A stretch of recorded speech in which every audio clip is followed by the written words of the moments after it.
Sunday, November 20th, 2016. Monaco 64, home of alternative economics and contrarian views. I like to talk about the concept of fake news, how the mainstream media is now trying to say that alternative media, people like me and other sources of information are actually fake. Well, I like to actually expose the mainstream media for being fake, and in this case it will be the FT, or Financial Times, which actually should be called Fake Times. So, the FT, Fake Times, that's what I would say. And I got their number years ago, actually 12 years ago, on April 16th, 2004. Someone at the FT wrote an editorial about gold. And here's the editorial, because I actually cut it off from the paper because I thought it was so outrageous. At the time already, I was following gold for about 3-4 years. And the title of the editorial is Going Gold. The pointlessness of holding bullion continues to sink in. At the time, the price of gold, as you can see, I wrote it down there, was $400.65. So, if you want fake news, this is it. The gold since then has gone almost to 2,000, and it's now, around $1,200. So they've been completely wrong. And yeah, that's the FT, Fake Times. So at the end of the article, they say, given the pointlessness of holding gold, the speed of its official sell-off scarcely matters unless leaching the gold into the market bit by bit somehow maximizes the return to the public purse by limiting the impact on the price. That would imply some irrationality on the part of the market. But then holding gold is irrational in the first place. Perhaps the central banks are right to go slowly. And at the end, the editor, who, didn't put his name on the editorial, says, whatever the speed, the direction is clear. Gold is on its way out as an investment and a reserve asset. 3 cheers for that. Completely fake news, or wrong, if you want to call it. Ever since 2004, we've had ETFs, we've had central banks, replenishing their gold reserves, like China, Russia, all the emerging market central banks buying gold, major investors, hedge funds buying gold, even the Rothschild, fund, Jacob Rothschild's fund is buying gold. So there you have it. That's the first example of fake news, and that was 2004. I always kept that, cut off that editorial from the FT. At the time, I still used to buy that trash, the FT, but I don't anymore. I do look at it online sometimes. So you gotta keep in touch with what the enemy is saying. And so the Fake Times, or Financial Times, is coming out again. And I noticed this like a week or so ago, and it's a guy called Philip Stevens from the FT. He's trying to develop this idea now that Angela Merkel, the chancellor of Germany, is now going to be the leader of the free world, with the election of Trump. I think that's a total joke, and it's more fake news. And in his latest article, as you can see here, it's now Angela Merkel wears the West's mantle. It is hardly a surprise that Obama chose Berlin for his farewell to European leaders. Just a joke, in my opinion, And I'll give you some example of the things he says, and totally bogus, totally fake news. So let's have a look here.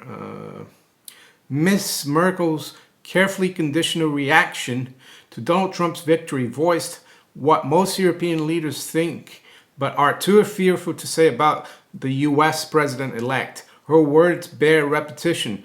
Germany and the US are tied by values: democracy, freedom, respect for the rule of law, and the dignity of humankind, independent of origin, skin color, gender, sexual orientation, or political views.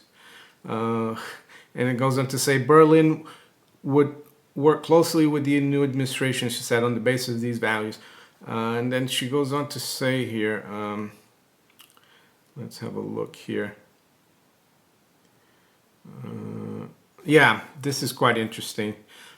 Visiting the German capital this week, that's Philip Stevens, I caught the mix of pain and resolve conveyed by the chancellor.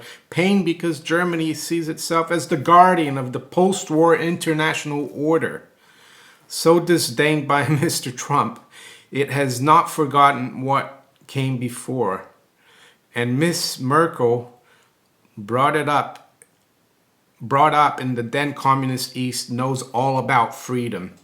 Resolve because this Germany and this chancellor will not pay fealty to the president if his agenda is written by white supremacists. What the hell is he talking about? White supremacists? And I think I know what they're trying to imply here is that Steve Bannon, who's been picked by Trump to be his White House counsel, there's all these silly stories that he's a white supremacist. The CEO of Breitbart News. And with that in mind, I'll switch to this story just to basically, expose the fake Times, or the FT. And it's a story, it's a interview that Steve Bannon gave to the Hollywood Reporter, and it says, ringside with Steve Bannon at Trump Tower as the president-elect strategist plots an entirely new political movement. Yeah, that's why the FT is worried. And he goes on to say in this interview, just to discredit all this talk of white supremacy, and I quote from the interview and the Hollywood Reporter, Bannon arguably is one of the people most at the battle line of the great American divide, and one of the people to have most clearly seen it. And I quote here, he absolutely mockingly rejects the idea that he's a racial line. And he goes on to say, and I quote, I am not a nationalist. I'm not a white nationalist. I'm a nationalist. I'm an economic nationalist, he tells me. And he quote, the globalists gutted the American working class and created a middle class in Asia. The issue now is about Americans looking to not get effed over. If we deliver, and by we he means the Trump White House, we will get 60% of the white vote, 40% of the black and Hispanic vote, and we'll govern for 50 years. So I'll stop at that here. But basically he's saying, I'm not a white supremacist or a white nationalist. I'm just a nationalist. And the other thing I like to point out, because in this FT article, Philip Stevens goes on to say that Germany is a protector of democracy and freedom. I mean, Germany runs the EU basically, and the reason why the majority of British people voted to leave the EU, because the EU is like the Brussels Parliament is a rubber stamp parliament. It's not like a parliamentary democracy like you have in the UK or in other countries. The rules are just rubber stamped. The members of the European Parliament have no say. So the EU is a dictatorship, and I think Mr. Stevens also forgets that in 2011, during the Euro crisis, European crisis, when Italy and Greece almost collapsed, two of their prime ministers were deposed by the bankers. And why do I say that? Well, there's a blog here by Michael Roberts, and it's a blogging from a Marxist economist, how we even use that. And it says, it looks as though by Monday, both Greece and Italy will be ruled by so-called technocratic governments.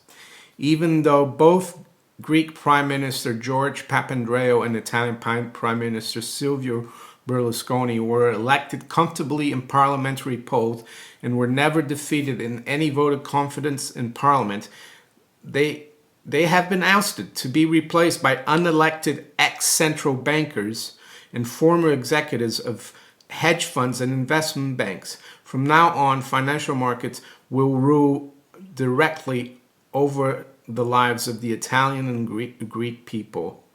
So, you know, Berlusconi was replaced by a guy called Mario Monti, who was a former Goldman Sachs official. And in Greece, it says here, in Italy, Mario Monti and Giuliano Amato are to take over. Monti is a mainstream economics professor who briefly worked for guess who, Goldman Sachs, and then became EU competition commissioner for many years, where he insisted on liberalizing and deregulating markets. He is a close friend of ECB chief Mario Draghi, another Italian banker. So, and then let's have a look at in Greece. Yeah, in Greece, Papandreou was replaced by Luka Papademos.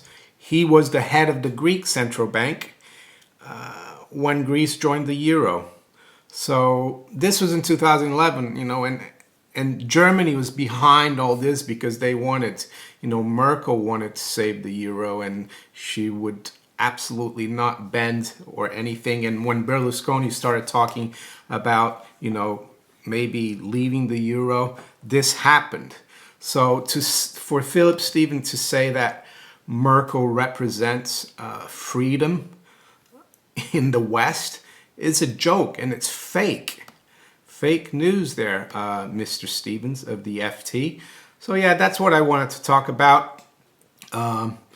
The fake times or Financial Times, and how they're trying to actually change reality, and with basically bogus stories like the one from Mr. Stevens. So if you enjoy my video, please like, share, and subscribe to my channel if you haven't yet. If you'd like to donate to my channel, there's some links below in the description. Take care, and I'll talk to you later. Bye.